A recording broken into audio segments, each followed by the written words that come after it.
अवधूत चिंतन श्री गुरुदेव दत्त श्री स्वामी समर्थ। नमस्कार स्वामी भक्तांनो, आज मी तुम्हाला अक्कलकोट मध्ये घडलेला एका अशा अनुभवाबद्दल सांगणार आहे जो ऐकल्यानंतर तुमच्या अंगावर अक्षरशः काटा येईल। हा अनुभव अनेक भक्त श्रद्धेने सांगतात।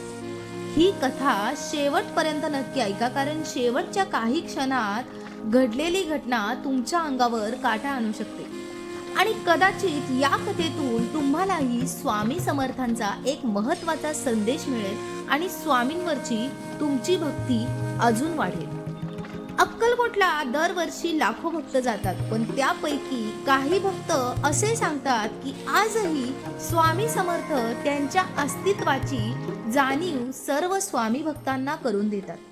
काहींना तिथे गेल्यावर सुगंध येतो, काहींना एक वेगळ्या प्रकारच्या वाइब्स तेथे जाणवतात, काहींना अनोळखी साधू भेटतात, तर काहींचे संकट एका क्षणात दूर होतात। हे फक्त योगायोग आहे की स्वामींची कृपा? त्यामुळे आजची ही कथा आणि आजचा हा घडलेला एका तरुण मुलाबरोबरचा अनुभव तुम्ही नक्कीच ऐका। पुण्यात राहणारा एक तरुण अनेक महिन्यांपासून नोकरीसाठी प्रयत्न करत होता। प्रत्येक मुलाखतीत त्याला अपयश येत होते। घरची परिस्थिती कठीण होती, त्याचा कोणत्याही देवावर विश्वास नव्हता, पण स्वामींवर मात्र त्याचा पूर्ण विश्वास होता। एकदा एका अशा ज्येष्ठ व्यक्तीने त्याला सांगितले की एकदा अक्कलकोटला जाऊन स्वामींच्या समाधीचे दर्शन घे। तिथे गेल्यावर काही मागू नकोस, कारण स्वामी सगळं काही जाणतात। फक्त मनापासून नमस्कार कर। तो अक्कलकोटला गेला। दर्शन घेतल्यानंतर मंदिराबाहेर येऊन शांतपणे बसला। तेवढ्यात तिथे एक भगव्या वस्त्रातील एक वृद्ध साधू त्याच्या जवळ आले। त्यांनी त्याच्याकडे कटाक्ष नजरेने पाहिले आणि त्याला एवढंच सांगितलं की भिवू नकोस, तुझी वेळ आता जवळ आली आहे। तो काही विचारण्याआधीच ते नजरेआड झाले। घरी गेल्यानंतर त्याला एक वेगळाच मानसिक आनंद होत होता। दुसऱ्या दिवशी अनेक महिन्यांपूर्वी दिलेल्या मुलाखतीचा त्याला फोन आला। त्याची नोकरी निश्चित झाली होती।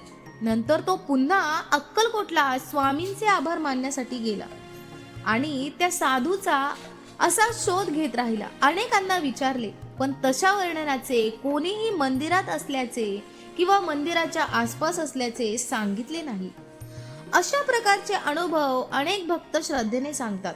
त्यावेळेस जे साधू आले होते ते साक्षात श्री स्वामी समर्थच होते। तुमची श्रद्धा, समर्पण जर स्वामींवर प्रामाणिक असेल तर नक्की स्वामी साक्षात येतात आणि तुम्हाला दर्शन देतात, तुम्हाला योग्य तो सल्ला देतात, संदेश देतात। त्याची स्वतंत्र पडताळणी करणे नेहमी शक्य नसते, त्यामुळे त्यांना वैयक्तिक श्रद्धेचे अनुभव म्हणूनच पाहावे।